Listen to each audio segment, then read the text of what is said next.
All right, guys, I'm really excited to get started on this. I'm Caroline. I love to talk about money. It's this weird thing that a lot of people don't like to talk about, and I'm super excited to talk about it basically all the time. It's kind of problematic sometimes. People are like, I just bought this. I'm like, did you save money? Did you get a coupon? So that's one of my big things is I love to talk about it. I love to save money.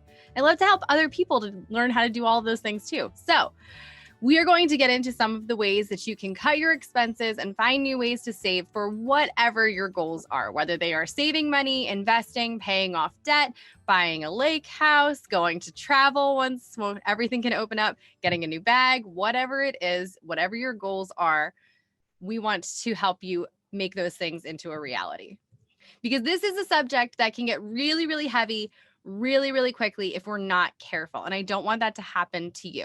I want you to be super excited about this. And the best way that I know to help you stay excited about the topic of finances is to start with something fun. What are your goals? I mean, like we're talking like, what are your goals for the end of this year, for next year, for 5 years, for 10 years, whatever it is, you need to figure out what is your goal, because this is something that will help you to keep yourself going forward when things get hard.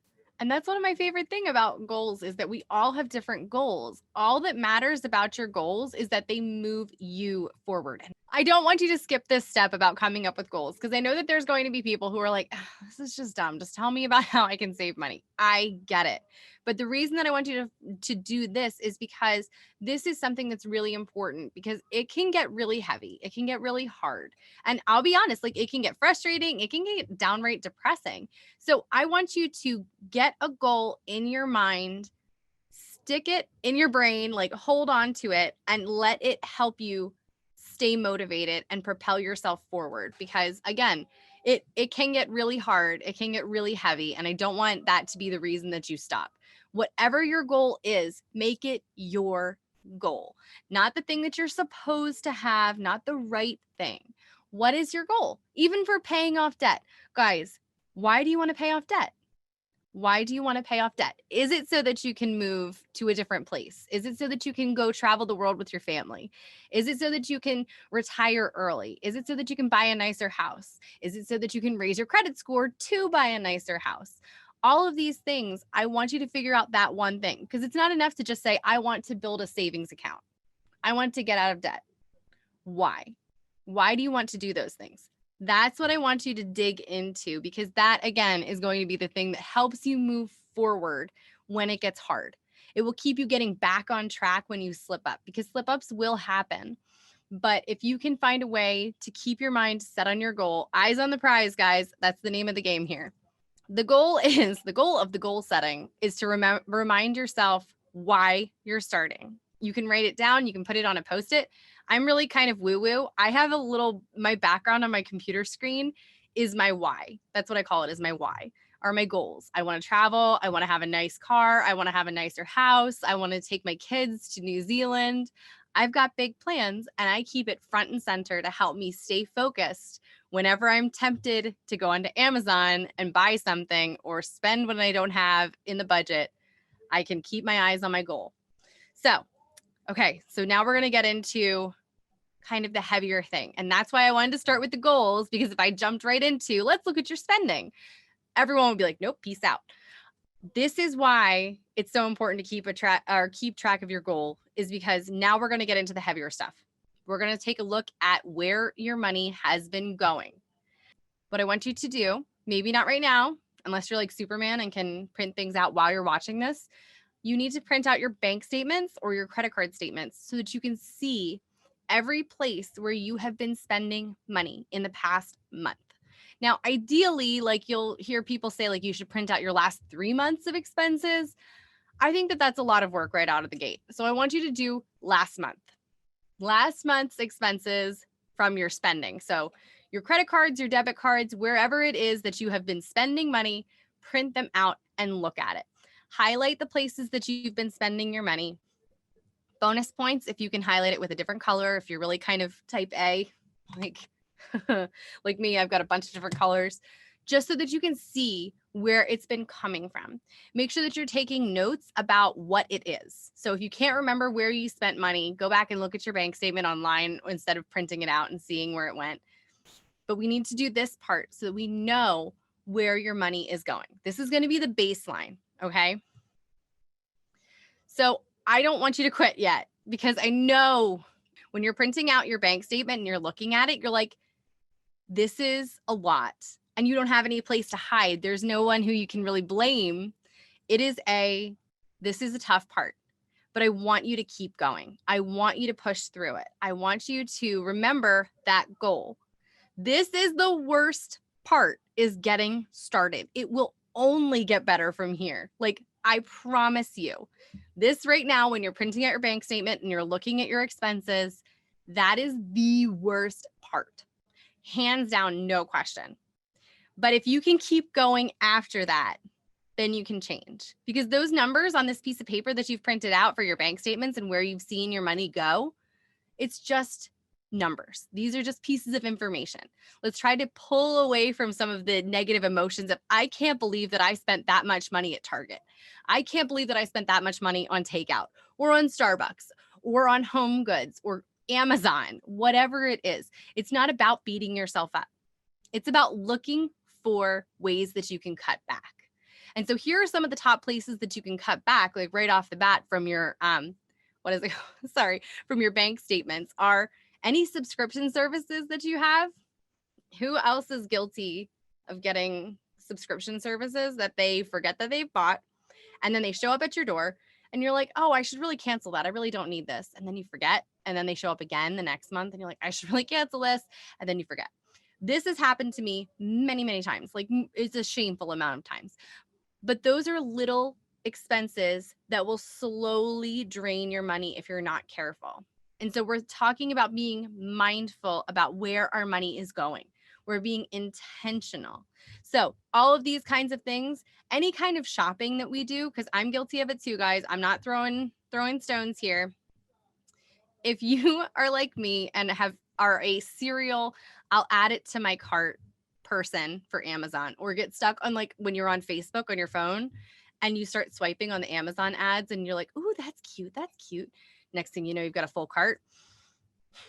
These are really important things to take note of. Now, we're not beating ourselves up. Remember, that's not what we're here to do. We're looking at it without emotion. And it is hard, and I know that.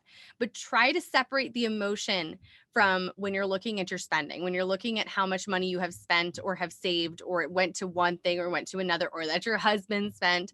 Try to separate the emotion from it so that you can look at it and say, what can I change? What can I change? So subscription services, any kind of clothes shopping, especially not grocery shopping, any kind of online shopping. Groceries is one of the biggest variable expenses that we have every single month as people.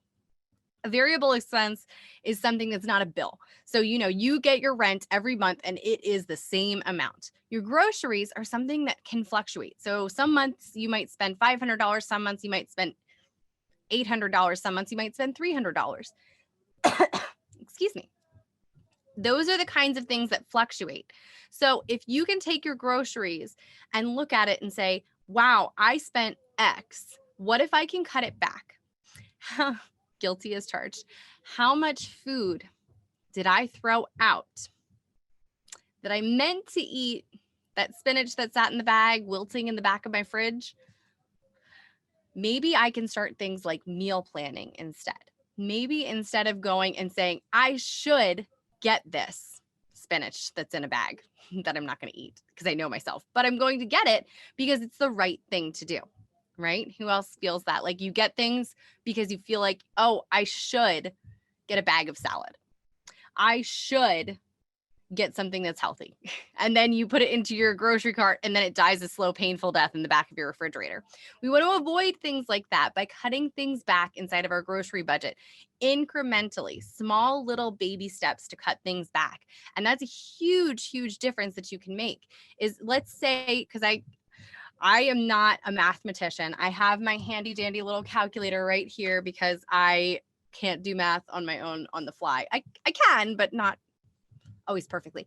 But if you spend $500 on your groceries in a month, because it's just a nice round number, bear with me. If you spend $500 on your groceries for your family each month, and you're like, we should probably cut that back a little bit, or I can cut that back a little bit. Start by cutting it back 10% each month. And so instead of spending $500 this month, you're going to spend $450. And once you're not feeling like you're going over budget constantly with your groceries, then you can cut it back another 10%. And so then it's going to be $405. Haha, I can do math.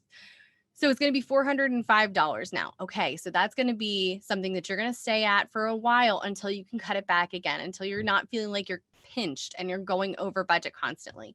There's a lot of things that you can do to save money with groceries, but the reason that it's on here is because that's one of the things that we can control, like a lot. We can control what we spend on our food a lot.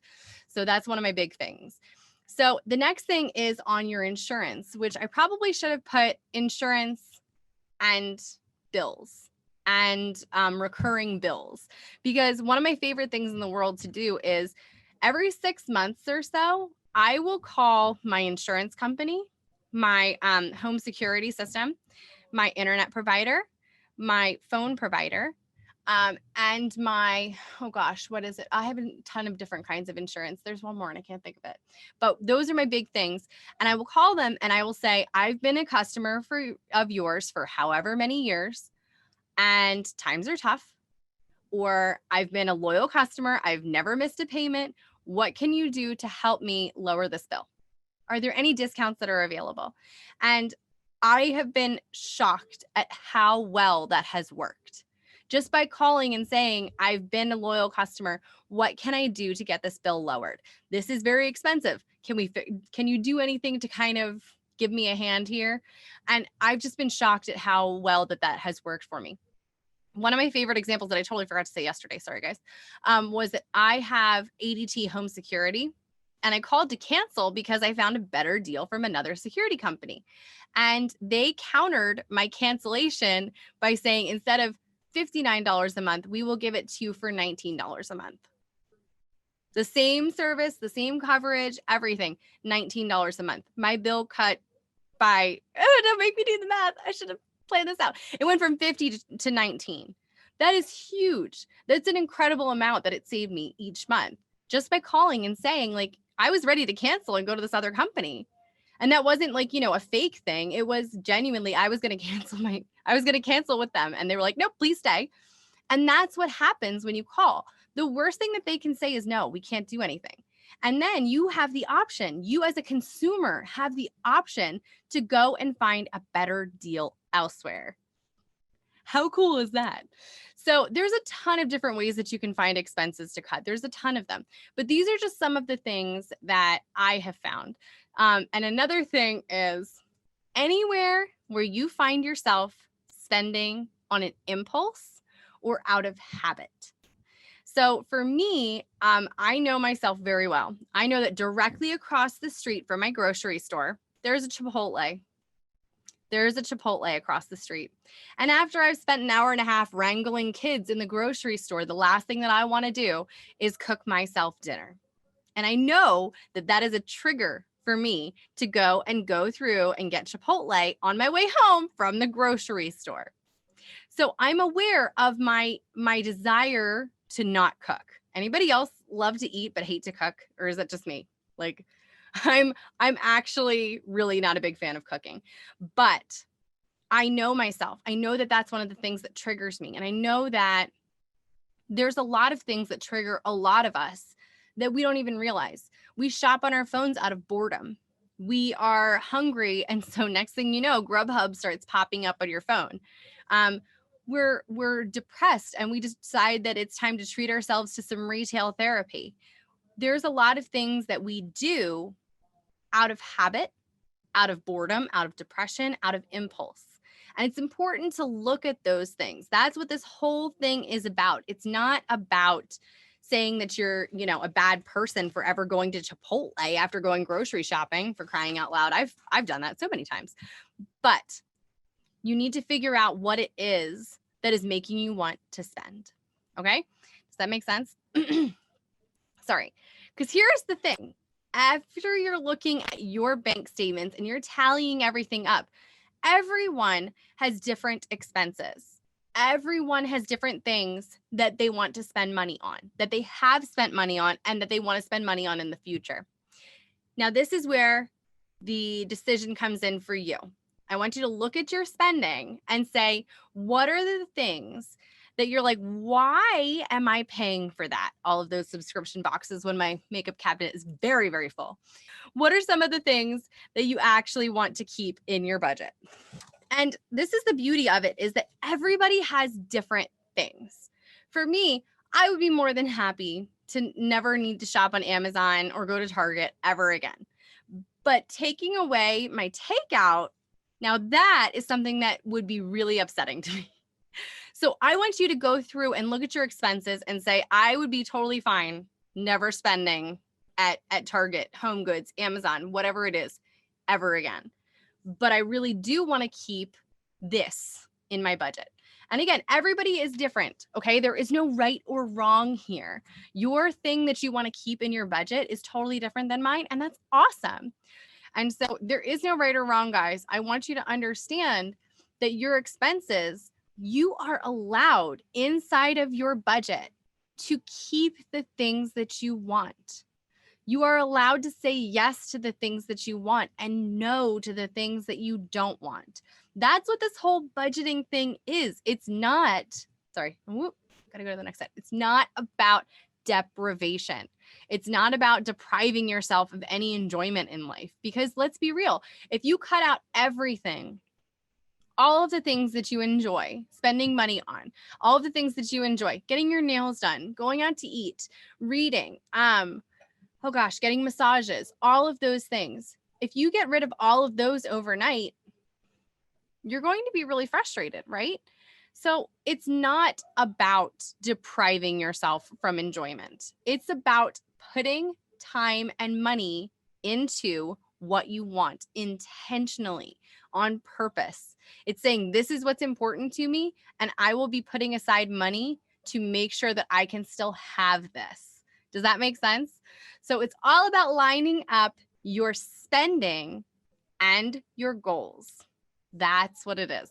It's about what is important for you, what is going to move you forward towards your goals, and make sure that you're actually enjoying your life in the process. So the question here is, are you spending money on things that you need? And are you spending money on things that will move you to your goal? That's the ultimate goal when we're talking about budgeting.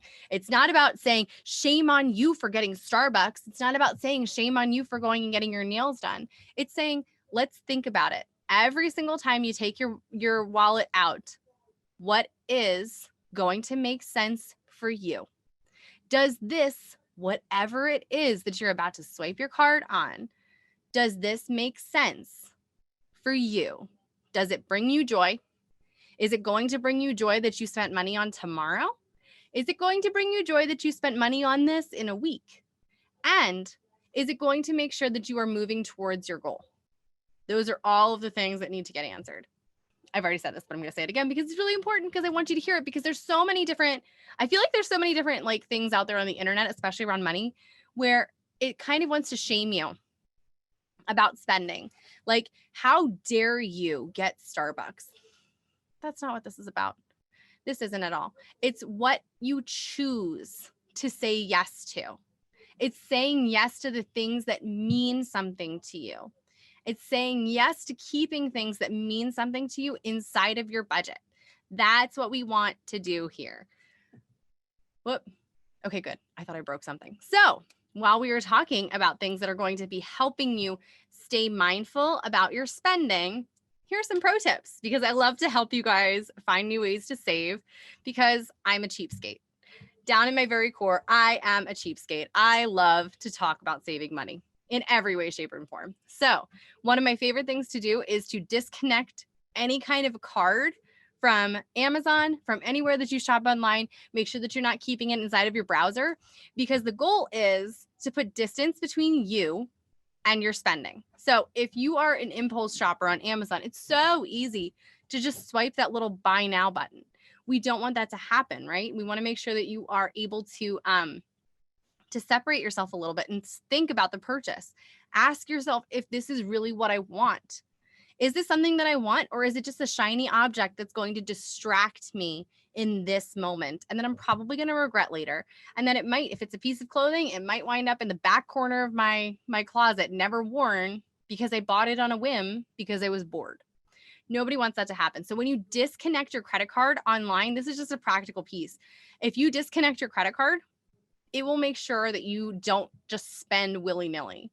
It will help you to actually, like, as you're walking to your wallet to make this purchase, to get it, and then you have to enter it in. And this whole time you're thinking, is this what I want? Is this really what I want?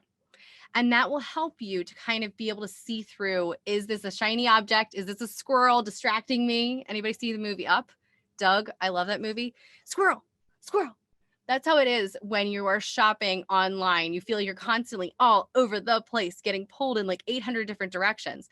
So being able to say, is this what I want? And then have to go to your bag, get your card, and intentionally put in those numbers, it will make sure that you are in that process. You're thinking, is this really what I want? It's not as easy anymore. And that helps you to think. So this is another one of my practical tips is when you're shopping, when you are out shopping, and you see something, you find it, keep your eye on where it is, and leave it there. And walk around the rest of Target, walk around the rest of Home Goods, whatever it is. And if in 30 minutes you come back to that and you still want it, then you can have it as long as it's in the budget. As if you have, $50 and you're like, this is perfect, this is everything that I wanted, you can get it. Absolutely. Especially if you keep the receipt, bonus points.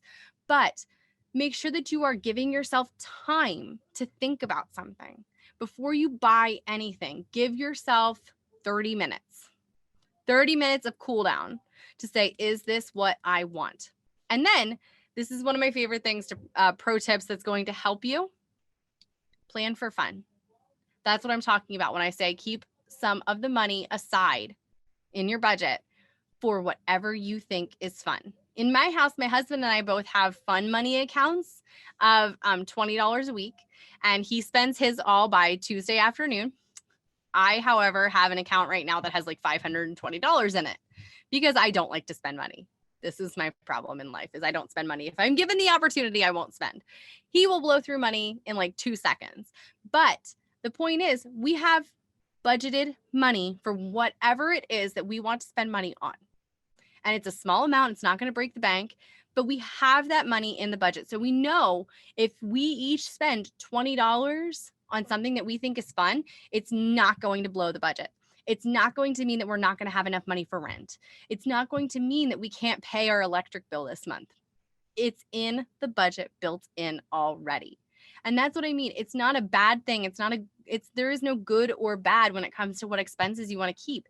It's all about what matters to you. So budget for fun, because that's a really important thing. So this is my favorite example about budgeting and saving is I want you to think about your budget kind of like a diet. And we all know what it's like to have been on a diet where it's you cut out your favorite food group, whatever it is. We'll call it sugar because I'm a sugar addict. Like I have no problem admitting that, but I know that it's bad for me. I know that I shouldn't be eating it. So what do we do at the beginning of every year? We say, I'm not going to eat sugar. I'm not going to drink caffeine. And you're doing great on day 1, but come day 3, you're like scratching your face off like, forget it. I can't do this anymore. And you wind up eating an entire cheesecake from Cheesecake Factory. Not like I have ever done that. We'll just leave that up to your imagination if I've ever done that or not. But that's exactly what it's like with budgeting. If you don't budget for fun, if you're cutting all of the things out that you love cold turkey, you're setting yourself up for a binge. That's what's going to happen. The important thing is, if you give yourself room for fun, you are giving yourself kind of an out. You're saying, I need to stick within this parameter. So call it 20, call it 50, call it 100. There is no right or wrong with this. Whatever it is that you think is reasonable to set aside for fun money, that's your parameter. You can't go over it unless you want to save this week's and next week's and have it together. There's nothing wrong with that either. But by giving yourself some leeway for that, everything in moderation, guys. Same thing with dieting, everything in moderation. If you're saying, I really shouldn't be eating a whole lot of cheesecake, but on Fridays, I'm going to eat myself a slice and I'm not going to feel bad about it. And it's not going to be the whole cheesecake because I'm saying I am looking forward to that slice and I will savor it and I will appreciate it. I'm saying the exact same thing about budgeting. The exact same thing. I'm going to savor that trip to Home Goods. I'm going to savor that takeout. I'm going to savor that pedicure. I'm going to savor that massage, whatever it is, because I know that I have it in the budget. And then I can go back to not frivolously spending tomorrow. Those are the big things. It's really important that you understand that once it's gone, it's gone. So as far as your fun money, that's your fun money, not just all of your money. When your fun money is gone, it's gone. My husband is the spender in our relationship, and it took him a while to kind of be able to get into this mindset of, okay, $20, once it's gone, it's gone. So I would give him a $20 bill on Monday when he went to work, and he would come to me on Tuesday before work and say, can I have some more money? Because I spent it all. I'm like, nope. And he was mad at me for a while. But once he got used to the whole concept of this is mine, and I chose to go and get dinner instead of packing dinner from home, which I've cooked him. And that's where it all went. And so it takes time to kind of build that up inside of yourself to get used to that spending, but it will help you to stay on budget, feel like you're enjoying your life, and not feel like you are constantly depriving yourself of any kind of enjoyment or joy. Because that's not what we want. That's not what life is about. You need to enjoy your life. You need to enjoy your process the entire way. Like there's no purpose in just constantly saying no. Budgeting is all about saying no to the things that don't matter so that you can say yes to the things that do matter. Does that make sense? I hope that made sense. And finally, this is my favorite. This is the most overarching thing that I need you to remember is to trust the process. Nothing happens overnight. Nobody who is like a financial guru became that way overnight. I always think of Dave Ramsey. Dave Ramsey didn't go from being bankrupt and up to his eyeballs in credit card debt to being a hyper anti-credit card, like never has debt kind of person overnight. It took time. It does take time. Everything fluctuates, everything changes with time, and it's okay. It's okay if you fall off the wagon. It's okay to stumble. It's okay to have backslides where you're going back to your old habits, but change it. Come back to in your alignment with your goals. Everything needs to come back to what is your goal? What is going to keep you moving forward? When you fall off the wagon, this is not time to say, well, I've already messed up my budget. How much worse can it get? I guess I just suck at money. That was always my thinking was I just suck at money. I'm just doomed to live like this forever because I didn't have a goal. I didn't have a goal that kept me moving forward when I would mess up and destroy my budget. And it was terrible. And I had to keep going over and over and over again. But it's a process. Nothing happens overnight. And so I said that I was going to overshare, and this is the truth. My first budget, I'm going to share this with you because I know I have to wrap up here soon. But my first budget was so bad. We overspent so hard on groceries.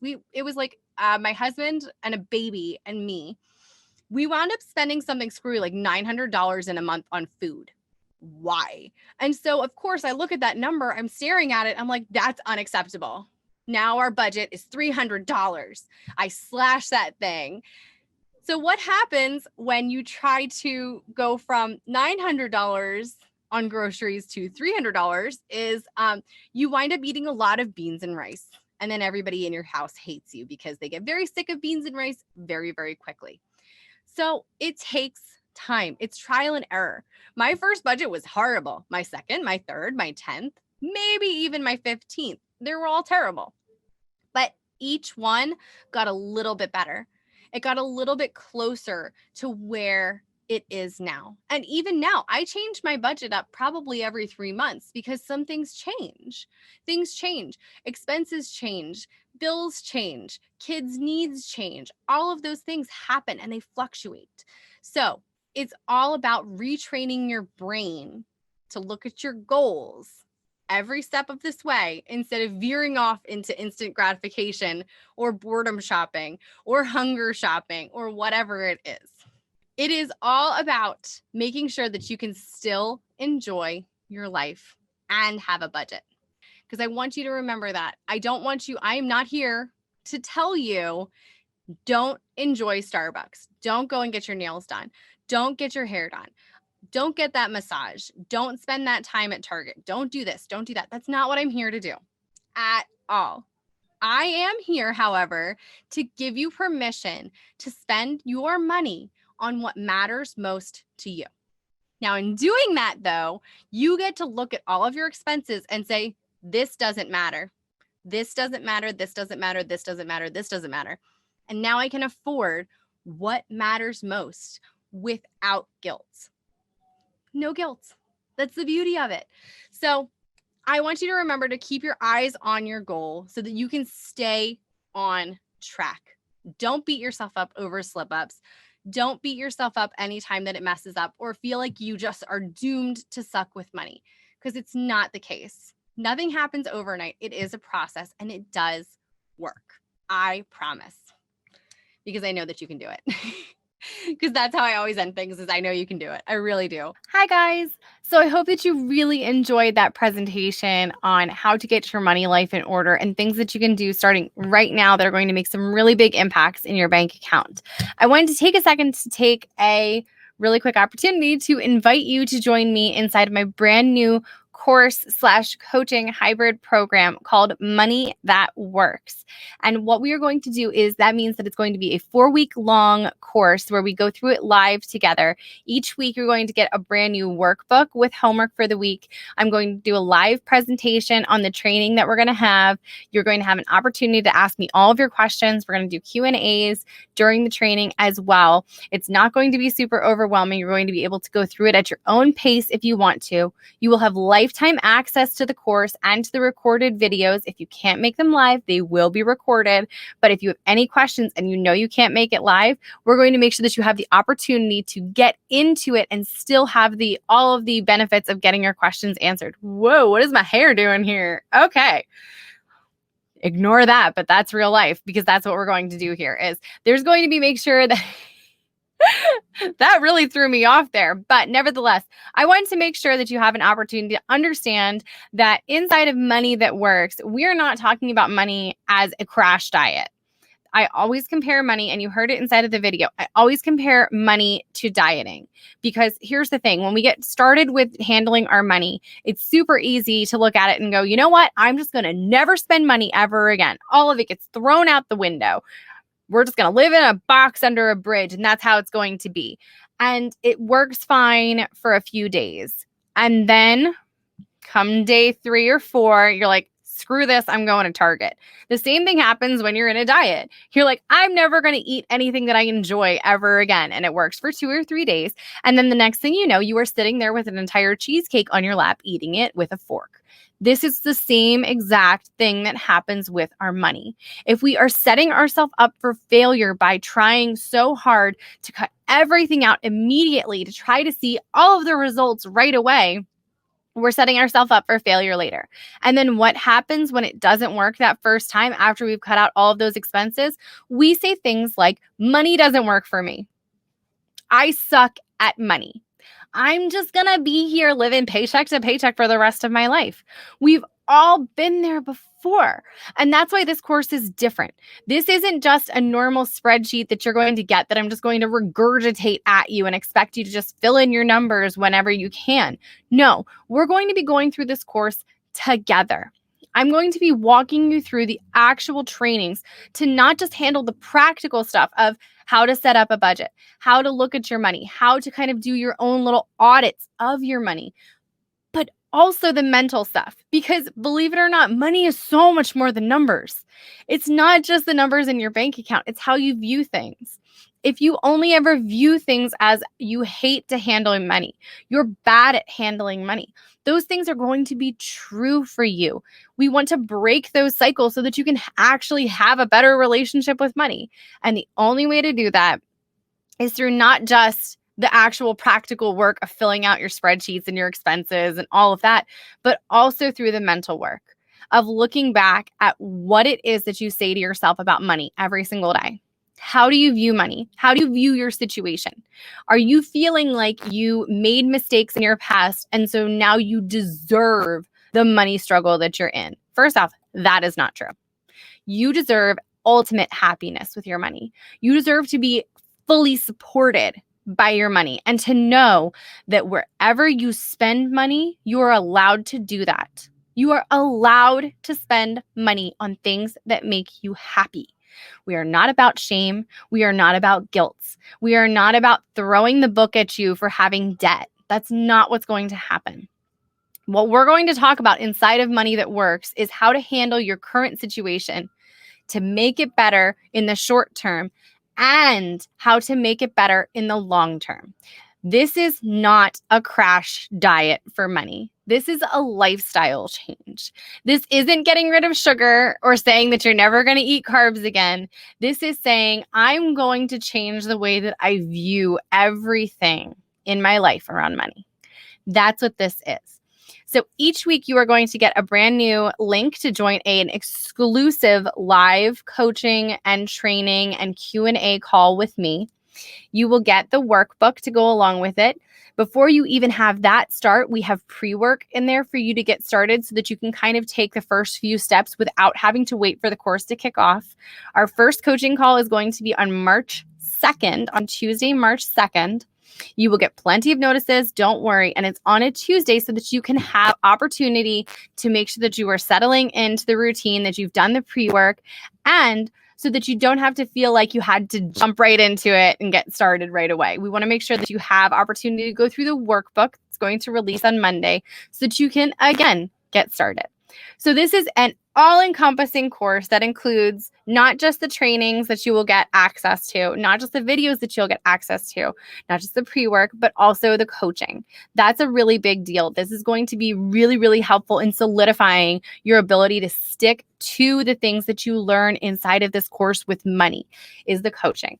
Now, the big thing that I want to point out here is all of this together is way more than $1,000. My coaching alone, I charge $300 an hour for my money mindset coaching. And you get it inside of this course for $333, and there's a payment plan. I want to make sure that you guys have no objection to getting into this course and getting the help that you need, not just now, but in the long run. Oh, and did I mention that you have lifetime access to this course? It's not just 4 weeks and then poof, they all disappear. You have access to this so that you can go back and redo everything as you need. Because let's be real, nobody is perfect. We all slip up. We all make mistakes. We all have backslides, and that's okay. This course will still be here for you when you need it. So I want to see you guys inside of Money That Works. I cannot wait to see you inside of our kickoff call and get into all of the fun questions that you guys have and be able to help you change your money life for good. I will see you inside. Bye.